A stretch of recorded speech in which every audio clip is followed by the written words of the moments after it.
Okay, so the next rule we want to do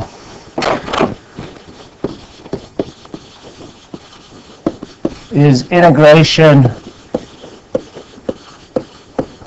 by parts.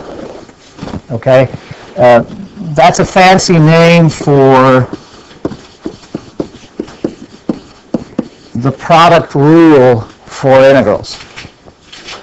Okay, so if you remember with derivatives, if you kind of go back, if we took the derivative of ddx of uv, this is going back now, we ended up doing what? We said, well, I'll take u times dv dx and then go v times du dx.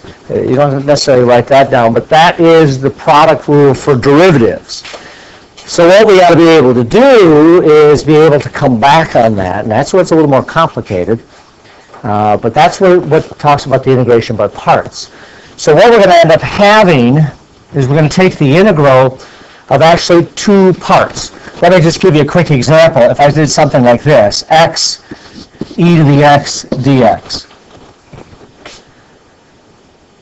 There is no way to do that problem by u substitution. That is, I can't make u equal to something such that it'll knock something else out. I could say u is equal to x, and if I said u is equal to x, then du would be dx, but it'd be exactly the same thing as I started with. I could say u is equal to e to the x, but then du would be e to the x, and it would knock anything out. So we actually have a combination, a situation where we have the product of two functions. And that's the product rule for integrals. How do you handle this? How do you find the function going backwards? Well, here's the formula that they came up. Here's the rule, sort of like this idea. The rule states as follows. Okay? It says, suppose you have the integral of u dv. I'm going to explain what all this means, and the best way to explain it is by going over a problem. So the rule is this. It says, do this. Do u times v, and then subtract the integral of v du. That is integration by parts. This is the product rule for integrals. And the only way I can really explain that is I have to show you an example. Okay? So let me do this first. I'm going to quickly hand this out.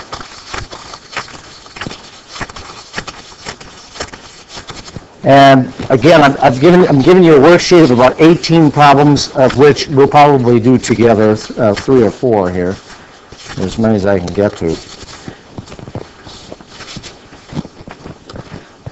And show you how to do this. This is actually the last major rule that you're going to have for integrals, and then we're actually going to do something called definite integrals where you got numbers now. Okay? So here we go. I want to keep that rule up. Are we short? Does anybody got an extra? Yep. You got an extra? You can pass that down that way. Okay, so on that sheet, this is the rule we're going to follow, and I'm going to show you how you use that rule. We're going to muddle through a couple of these because it's weird the way this goes. It's not as straightforward as the product rule for derivatives, but we'll see how this goes. So I'm going to take number 1. I'm going to show you 3 or 4 of these. So I'm going to do number 1 for you, which is the integral of x cosine of x dx. Okay. All right. The rule says you got to make some substitutions. Now it says you got to take the integral of u dv. The u part is one of these pieces. I actually have 2 pieces here. Here's the 2 pieces I have. I have this piece, and I actually have that piece. Okay? And what it says is let's make u equal to one of those, and then dv will be the other part. So 2 pieces, u and dv, and I got to make one of these u and one of these dv.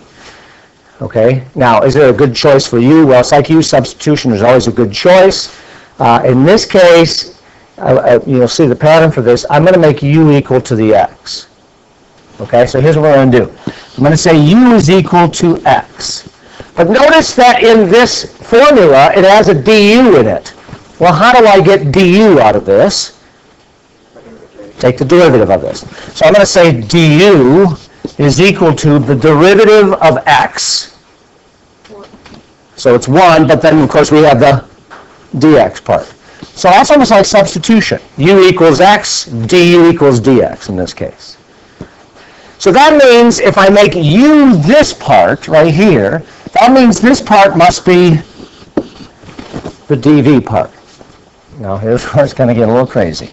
So dv is going to equal cosine of x dx. It's the other part that's left over. There's only two parts you're going to have. You'll have a u part and a dv part. I chose the u to be x. I'll tell you some techniques for choosing u in a little bit.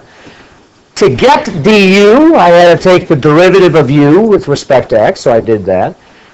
But you'll notice that there is no v. So there's a v in the formula. As you can see, there's v sitting right here. So how do I get v? I've got a u, I'm good there. I got a du, I'm good there. But I don't have a v. Of what? Right. Is that not sort of make sense? Because what does dv stand for? It stands for the derivative. So how do I undo the derivative? So you say, all right, that's really good. Okay. So I got to take the antiderivative of this piece. So that means v is going to equal, and I'm going to write this out, but normally I wouldn't write this out. It would be the integral of cosine of x dx. And so v is going to equal what? Now we got to go back to this rule here. It'll be this. Okay? Forget the c for right now. This is going to be sine of x. Okay? And that's by that rule. That's by the cosine rule. Okay, so far? Okay? Again, we'll do a few of these so you can catch on. All right, now the formula says do this. It says uv, here's the formula, minus the integral of v du. So let's just fit it. It's u, which I'm saying is x, v, which I'm saying is sine x, minus the integral of v, which is sine x, du, which is dx.